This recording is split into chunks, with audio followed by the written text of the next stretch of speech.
নমস্কার, অনি স্টাডি সেন্টারের পক্ষ থেকে আজ ক্লাস 8-এর ইতিহাসের জাতীয়তাবাদের প্রাথমিক বিকাশ এই অধ্যায়ের প্রতিটি লাইন থেকে যে সমস্ত প্রশ্ন হতে পারে সেই প্রশ্নগুলো নিয়ে আলোচনা করছি এবং 2 নম্বর এবং 4 নম্বরের যে প্রশ্নগুলো আছে সেগুলো আমি পরবর্তীকালে ভিডিওর মাধ্যমে তোমাদের কাছে তুলে ধরব। জাতীয়তাবাদের প্রাথমিক বিকাশ 1885 খ্রিস্টাব্দে বোম্বাইতে জাতীয় কংগ্রেসের প্রথম সভা বসেছিল, এটা মনে রাখবে। সেই সভার সভাপতি ছিলেন উমেশচন্দ্র বন্দ্যোপাধ্যায়। এরপরে ভারতের জাতীয়তাবাদী আন্দোলন গড়ে ওঠার পিছনে গুরুত্বপূর্ণ ভূমিকা নিয়েছিল বেশ কিছু সভা সমিতি। তাহলে কারা গুরুত্বপূর্ণ দায়িত্ব নিয়েছিল? সভা সমিতিগুলো। কত 1836 খ্রিস্টাব্দে বঙ্গভাষা প্রকাশিকা সভাকে প্রথম জাতীয়তাবাদী সংগঠন রূপে চিহ্নিত করা হয়। তাহলে প্রথম জাতীয়তাবাদী সংগঠন রূপে চিহ্নিত করা হয় কাকে? বঙ্গভাষা প্রকাশিকা সভাকে 1836 খ্রিস্টাব্দে। এরপরে প্রথম রাজনৈতিক সংগঠন হিসেবে গড়ে ওঠা জমিদার সভা, সেটা গড়ে ওঠে কত? 1838 খ্রিস্টাব্দে। তাহলে রাজনৈতিক সংগঠন কোনটা? প্রথম রাজনৈতিক সংগঠন জমিদার সভা। এরপরে 1857 খ্রিস্টাব্দ থেকে 1885 খ্রিস্টাব্দে ভারতের জাতীয় কংগ্রেস প্রতিষ্ঠার আগে পর্যন্ত সময়কালকে তাই অনেকেই সভা সমিতির যুগ বলেছেন। তাহলে 1857 থেকে 1885 খ্রিস্টাব্দ ভারতের এই জাতীয় কংগ্রেস প্রতিষ্ঠার এই সময়কালকে সভা সমিতির যুগ বলা হয়। এরপরে নবগোপাল মিত্রের জাতীয় মেলা বা হিন্দু মেলা। তাহলে নবগোপাল মিত্র কি করেছিলেন? জাতীয় মেলা বা হিন্দু মেলা প্রতিষ্ঠা করেছিলেন। শিশির কুমার ঘোষ ইন্ডিয়ান লীগ প্রতিষ্ঠা করেছিলেন 1875 খ্রিস্টাব্দে। কর্নেল অলকট ও মাদাম ব্লাভাটস্কির থিওসফিক্যাল সোসাইটি এবং সুরেন্দ্রনাথ বন্দ্যোপাধ্যায় এবং আনন্দমোহন বসুর ভারত সভা বা ইন্ডিয়ান অ্যাসোসিয়েশন, এটা 1876 খ্রিস্টাব্দে গড়ে উঠেছিল। তাহলে এগুলো মনে রাখবে, ছোট ছোট প্রশ্ন কিন্তু খুব ইম্পর্টেন্ট প্রশ্ন, এগুলো মনে রাখবে। জাতীয় অধিবেশনের সেই 1885 সালের সেই ছবি। এরপরে ইন্ডিয়ান অ্যাসোসিয়েশন ও জাতীয় সম্মেলন কত খ্রিস্টাব্দে গড়ে ওঠে? 1883 খ্রিস্টাব্দে। আর কিছু এখান থেকে না। পাশে আছে ইলবার্ট বিল বিতর্ক। ইলবার্ট বিল বিতর্ক কাকে বলে? বইয়ে যেটা আছে, আরো ভালো করে লেখা যায় এগুলো। আমি পরবর্তীকালে সময় পেলে এগুলো নোট আকারে তোমাদেরকে দিয়ে দেবো। দেখো, ইলবার্ট বিল বিতর্ক কি? কোনো ভারতীয় বিচারকের ইউরোপীয়দের বিচার করার অধিকার ছিল না। ভারতীয় বিচারক কোন ইউরোপীয়কে বিচার করতে পারবে না, এটাই ছিল নিয়ম। গভর্নর জেনারেল লর্ড রিপনের আইনসভার সদস্য সিপি ইলবার্ট বিচার বিভাগীয় ক্ষেত্রে এই অসাম্য দূর করার চেষ্টা করেন। তার প্রস্তাবিত একটি বিলে ভারতীয় বিচারকদের ইউরোপীয়দের বিচার করার অধিকার দেওয়া হয়। এই বিলের প্রতিবাদে ইউরোপীয়রা সংগঠিতভাবে বিদ্রোহ ঘোষণা করে। শ্বেতাঙ্গদের এই আন্দোলনের ফলে এই বিল প্রত্যাহার করা হয়। তাহলে শ্বেতাঙ্গরা এর বিরুদ্ধে প্রতিবাদ করলে আবার এই বিল প্রত্যাহার করে নেওয়া হয়। বিল প্রত্যাহার হলে ভারত সভার উদ্যোগে ভারতীয়রা আবার আন্দোলন শুরু করে। উভয় পক্ষের আন্দোলন আর পাল্টা আন্দোলনকেই ইলবার্ট বিল নামে পরিচিত। তাহলে বোঝা গেল এটা, এখানে আর লাগবে না, এইটুকু বললেই যথেষ্ট। এরপরে 1876 খ্রিস্টাব্দে সুরেন্দ্রনাথ ও আনন্দমোহন বসুর নেতৃত্বে ইন্ডিয়ান অ্যাসোসিয়েশন বা ভারত সভা তৈরি হয়। আগে ওটা বলা হয়েছে। ভারত সভা বা ইন্ডিয়ান অ্যাসোসিয়েশনের উদ্যোগে 1883 খ্রিস্টাব্দে প্রথমবার একটি সর্বভারতীয় সম্মেলন বা জাতীয় সম্মেলন কলকাতায় আয়োজন করা হয়। তাহলে প্রথমবার সর্বভারতীয় সম্মেলন বা জাতীয় সম্মেলন কত খ্রিস্টাব্দে হয়? 1883 খ্রিস্টাব্দে। এরপরে 1913 খ্রিস্টাব্দে প্রাক্তন সিভিল সার্ভেন্ট উইলিয়াম ওয়েডারবানের লেখা হিউমের একটি জীবনী সেই জন্য দায়ী। অর্থাৎ কি, জাতীয় কংগ্রেসের প্রতিষ্ঠার পিছনে যে হিউমের ভূমিকা ঘিরে অতিকথন, মানে এক একজন এক এক রকম কথা বলে, তার জন্য দায়ী কি, এই হিউমের একটি জীবনী। ওয়েডারবান জানান যে হিউম ও বড়লাট লর্ড ডারফিনের যৌথ উদ্যোগেই নাকি জাতীয় কংগ্রেসের সৃষ্টি হয়েছিল। এই তত্ত্বটি কংগ্রেস প্রতিষ্ঠার হিউম ডারফিন ষড়যন্ত্র তত্ত্ব বলে পরিচিত। এই একটা প্রশ্ন পড়ে, হিউম ডারফিন ষড়যন্ত্র তত্ত্ব বলতে কি বোঝো? এটা বলতে হবে যে হিউম ও বড়লাট লর্ড ডারফিনের যৌথ উদ্যোগেই জাতীয় কংগ্রেসের সৃষ্টি হয়েছিল। এই কংগ্রেস প্রতিষ্ঠায় হিউম ডারফিন ষড়যন্ত্র তত্ত্ব বলে পরিচিত। মনে রাখবে, এটা পরীক্ষায় পড়ে। এরপরে আর এগুলো লাগে না। এরপরে 1876 খ্রিস্টাব্দে লর্ড নর্থব্রুক জারি করেন নাট্যভিনয় নিয়ন্ত্রণ আইন। কিছু আইন জারি করা হয়, সেটা নাট্যভিনয় নিয়ন্ত্রণ আইন। নাটক, যে কোনো নাটক করা যাবে না, সেই আইন 1876 খ্রিস্টাব্দে হয়। লর্ড লিটন দেশীয় মুদ্রণ আইন জারি করেন কত খ্রিস্টাব্দে? 1778 খ্রিস্টাব্দে। এই আইনে কি বলা হয়? এই আইনে বলা হয় দেশীয় ভাষায় প্রকাশিত সংবাদপত্রগুলি কোনো সরকার বিরোধী বক্তব্য প্রচার করতে পারবে না। যদি এর অন্যতা হয় তবে সরকার ওই সংবাদপত্রের ছাপাখানা বাজেয়াপ্ত করবে। মুদ্রণ অর্থাৎ ছাপাখানা। তাহলে বোঝা গেল এটা। 1881 খ্রিস্টাব্দে ভাইসরয় লর্ড লিটন এই আইনটি আবার বাতিল করেন। যাক, এখানে আর লাগছে না। এরপরে উমেশ চন্দ্র বন্দ্যোপাধ্যায়, বারবার যেটা পড়ছো, দেখো ওনার ছবিটা। প্রথম অধিবেশনেই উমেশ চন্দ্র বন্দ্যোপাধ্যায় ইনি সভাপতি হয়েছিলেন। কংগ্রেসের প্রথম অধিবেশন কত খ্রিস্টাব্দে হয়েছিল? 1885 খ্রিস্টাব্দে। এটা এখানে লাগবে। এরপরে জাতীয় কংগ্রেসের প্রথম 2 দশক অর্থনৈতিক জাতীয়তাবাদ কি? প্রথম 2 দশকের কার্যকলাপের নিরিখে বিচার করলে কংগ্রেসের আদি পর্বের নেতৃত্বকে নরমপন্থী বলে চিহ্নিত করা হয়। সেই সময় কংগ্রেসের কার্যক্রম ছিল বার্ষিক অধিবেশন কেন্দ্রিক, তাই তাকে ব্যঙ্গ করে 3 দিনের তামাশা বলা হয়। 3 দিনের তামাশাটা কি? 3 দিনের তামাশা, নরমপন্থীরা কংগ্রেসের কার্যক্রমের বার্ষিক অধিবেশন 3 দিন ধরে চলতো, তা সেই 3 দিনের এই অধিবেশনকে ব্যঙ্গ করে বলতো 3 দিনের তামাশা। কারণ এখানে এই অধিবেশনগুলো চলতো বটে, কিন্তু কোনো তার কার্যকরী কোনো কিছুই ভারতীয়রা করতে পারতো না, ইংরেজরা যেটা মনে করতো সেটাই করতো, এই জন্য তামাশা বলা হয়েছে এখানে। এরপরে অধিকাংশ নরমপন্থীর কাছে ব্রিটিশ শাসক ছিল বিধির বিধান। বিধির বিধান অর্থাৎ ঈশ্বর যেটা করবে সেটাই মেনে নেবে। নরমপন্থীরা বেশি কিছু করতো না, ইংরেজদের সঙ্গে ঝামেলায় যেতে চাইতো না। হ্যাঁ, তারা ভেবে নিত যে ইংরেজরা এটা করছে, এটা ছিল কপালে ছিল তাই হচ্ছে, এরকম বিধির বিধান ভাবে ভেবে মেনে নিত এগুলোকে। এরপরের অংশ লাগছে না এখানে। এরপরে নরমপন্থীদের দাবি কি ছিল? নরমপন্থীদের দাবি ছিল সিভিল সার্ভিস পরীক্ষায় বসার বয়স 19-এর বদলে 23 বছর করতে হবে, পাশাপাশি ভারতেও লন্ডনে একই সঙ্গে পরীক্ষাটি নিতে হবে। এটি লন্ডনে হতো, কিন্তু নরমপন্থীদের দাবি যে ভারতেও যেন এই পরীক্ষা লন্ডনের সঙ্গে একই সঙ্গে হয়। কিন্তু দাবিগুলো ইংরেজরা মানত না, ইংরেজ সরকার এটা মানত না। এরপরে অর্থনৈতিক জাতীয়তাবাদ কি? ভারতের আর্থিক দুরবস্থায় ব্রিটিশ শাসনের ভূমিকা নিয়ে নরমপন্থী নেতৃত্ব প্রকাশ্যে সমালোচনা করেছিলেন। এই প্রক্রিয়াকে অর্থনৈতিক জাতীয়তাবাদ বা ইকোনমিক ন্যাশনালিজম বলা হয়। এই কাজে সাহায্য করেছিলেন বা বিশেষভাবে কারা কারা উল্লেখযোগ্য ছিলেন? দাদাভাই নৌরোজি, মহাদেব গোবিন্দ রানাডে ও রমেশচন্দ্র দত্ত। অর্থনৈতিক জাতীয়তাবাদের মূল লক্ষ্য ছিল ভারতের দারিদ্র ও ব্রিটিশ শাসনের সম্পর্ক নির্ণয় করা।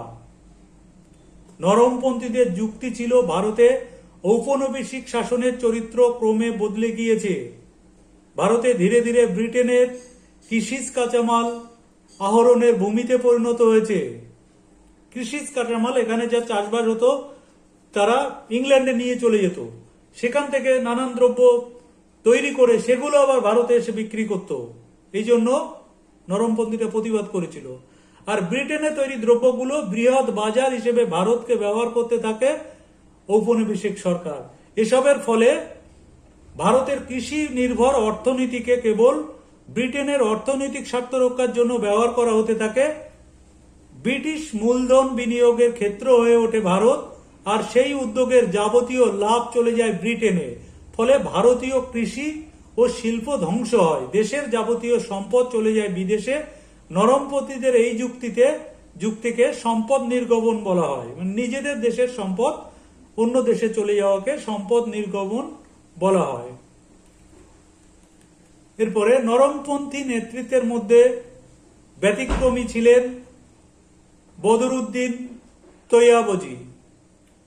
ছোট প্রশ্ন পড়ে, প্রকৃতিগতভাবে নরমপন্থী রাজনীতি লক্ষ্য ও কর্মসূচির দিক থেকে ছিল সীমিত চরিত্রের।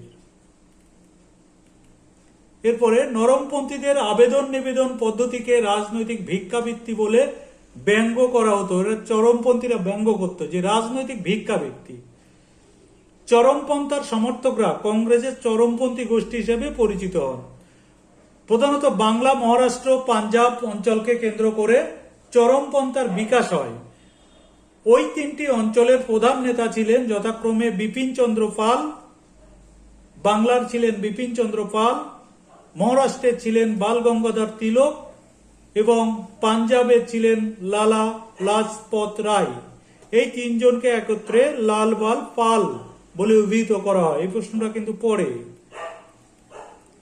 এরপরে বন্দে মাতরম পত্রিকার সম্পাদনাকে কেন্দ্র করে অরবিন্দ ঘোষ, বিপিন চন্দ্র পাল, ব্রহ্ম মাধব উপাধ্যায়ের মধ্যে বিবাদ ছিল, মানে তাদের মধ্যে মনোমালিন্য ছিল।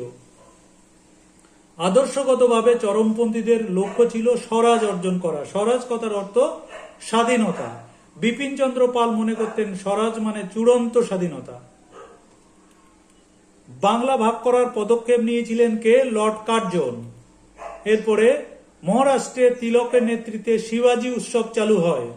ছোট প্রশ্ন, চরমপন্থী আন্দোলন আবেদন নিবেদনের বদলে নিষ্ক্রিয় প্রতিরোধ সংগঠিত করার উদ্যোগ নেয়, অর্থাৎ ঔপনিবেশিক সরকারের চাপিয়ে দেওয়া অন্যায্য আইনগুলি অমান্য করার মাধ্যমে ব্রিটিশ শাসনের বিরোধিতা করার ডাক দেওয়া হয়। তার পাশাপাশি ব্রিটিশ প্রতিষ্ঠান ও জিনিসপত্র বর্জনের কথা বলা হয়। সেসবের বিকল্প হিসেবে দেশীয় শিক্ষা, দেশীয় শিল্প প্রভৃতির উপরে জোর দেন চরমপন্থী নেতৃত্ব। তাহলে চরমপন্থীরা কি কি আন্দোলন করেছিল সেটা একটুখানি এখানে বললাম। এরপরে সরলা দেবী কি করেছিলেন? এই প্রতাপাদিত্য উৎসব শুরু করেছিলেন। সরলা দেবী প্রতাপাদিত্য উৎসবে উদ্যোগী হন। এটা রবীন্দ্রনাথ ঠাকুর পছন্দ করেননি। রবীন্দ্রনাথ প্রতাপাদিত্যকে জাতীয় বীর বলে তুলে ধরার বিপক্ষে ছিলেন, এটা তিনি চাইতেন না। একটা ছোট প্রশ্ন দেখো, সরলা দেবী চৌধুরানীর লেখা জীবনের ঝরাপাতা, সরলা দেবী চৌধুরানীর লেখা বইয়ের নাম কি বা একটা গ্রন্থের নাম জীবনের ঝরাপাতা বা জীবনের ঝরাপাতা গ্রন্থটি লেখক বা লেখিকাকে বা কে লিখেছেন? সরলা দেবী চৌধুরানী। এর পরের অংশ জাতীয় কংগ্রেসের সুরাট অধিবেশন। পুনা শহরে 1907 খ্রিস্টাব্দে জাতীয় কংগ্রেসের অধিবেশন হওয়ার কথা ছিল, কিন্তু পুনায় চরমপন্থীরা শক্তিশালী। সেই যুক্তিতে নরমপন্থীরা অধিবেশনটি সুরাটে করার প্রস্তাব দেন।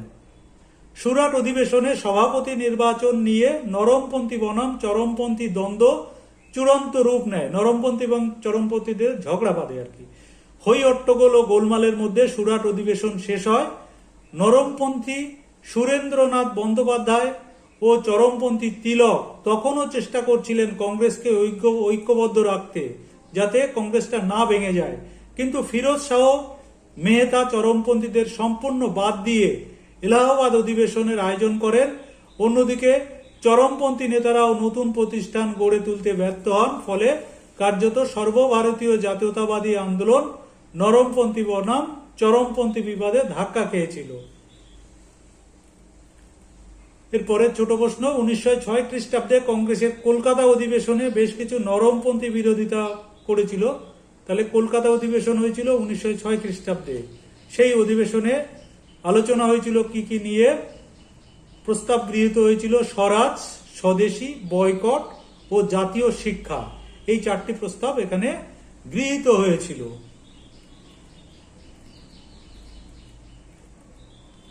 এরপরে 1905 খ্রিস্টাব্দে 19 জুলাই সরকারিভাবে বাংলা বিভাজনের পরিকল্পনা ঘোষণা করা হয়। পরের বছর 16 অক্টোবর এই পরিকল্পনা বাস্তবায়িত করা হয়। এরপরে 1890 এর দশকে বাংলার দুর্ভিক্ষ এবং মড়কের ফলে অর্থনৈতিক দুরবস্থা চূড়ান্ত হয়েছিল, মানে খুব খারাপ অর্থনৈতিক অবস্থা হয়েছিল। স্বদেশী শিল্প, 1906 খ্রিস্টাব্দে চালু হয়েছিল বঙ্গলক্ষ্মী কটন মিলস। ছোট প্রশ্ন পড়ে, চীনা মাটির পাত্র, সাবান, দেশলাই প্রভৃতি দেশীয় কলকারখানা তৈরি হয়েছিল এই সময় Acharya Prafullachandra Ray Bengal chemical and pharmaceutical workers এর প্রতিষ্ঠা করেছিলেন। জাতীয় শিক্ষা কি? রবীন্দ্রনাথ ঠাকুরের শান্তিনিকেতনের উদ্যোগে এর জাতীয় শিক্ষার একটি উদাহরণ। 1906 খ্রিস্টাব্দে তৈরি হয় জাতীয় শিক্ষা পরিষদ বা ন্যাশনাল কাউন্সিল অফ এডুকেশন, এটা পড়বে। বিপ্লববাদী আন্দোলন কি? স্বদেশী আন্দোলনের শেষ দিকে বিপ্লববাদী আন্দোলনের ধারাটি বেশি করে দেখতে পাওয়া যায়। এই ধারায় একটি প্রধান ভিত্তি ছিল বিভিন্ন সমিতিগুলি শরীরচর্চার পাশাপাশি বিভিন্ন সমাজসেবামূলক কাজের উদ্যোগ নিত। 1876-77 খ্রিস্টাব্দে মহারাষ্ট্রে বাসুদেব বলবন্ত ফাতকে সাধারণ মানুষকে নিয়ে একটি সংগঠন গড়ে তোলেন। এরপরে 1902 খ্রিস্টাব্দে কলকাতায় 3টি আর মেদিনীপুরে একটি দল তৈরি হয়, গুপ্ত সমিতি আর কি যেগুলো। এগুলোর মধ্যে সতীশচন্দ্র বসু প্রতিষ্ঠিত হয়েছিল অনুশীলন সমিতি, খুব ইম্পর্টেন্ট এটা। 1906 খ্রিস্টাব্দে পুলিন বিহারী দাসের নেতৃত্বে হয়েছিল ঢাকা অনুশীলন সমিতি। যুগান্তর পত্রিকা হয়ে ওঠে বাংলার বিপ্লবী আন্দোলনের মুখপাত্র। ছোট প্রশ্ন মনে রাখো, 1908 খ্রিস্টাব্দে 30 এপ্রিল ক্ষুদিরাম বসু ও প্রফুল্ল চাকি বাংলার প্রেসিডেন্সি ম্যাজিস্ট্রেট কিংসফোর্ডকে মারার উদ্যোগ নিয়েছিলেন। 1908 খ্রিস্টাব্দে 30 এপ্রিল মুজফ্ফরপুরে কিংসফোর্ডের ফিটন গাড়ি লক্ষ্য করে বোমা ছোড়েন ক্ষুদিরাম বসু এবং প্রফুল্ল চাকি। কিন্তু রাতের অন্ধকারে তারা খেয়াল করেননি যে গাড়িটা কিংসফোর্ডের হলেও তাতে তিনি ছিলেন না, তার বদলে মিসেস ও মিস কেনেডি ওই গাড়িতে ছিলেন। বোমার আঘাতে কেনেডিরা মারা যান।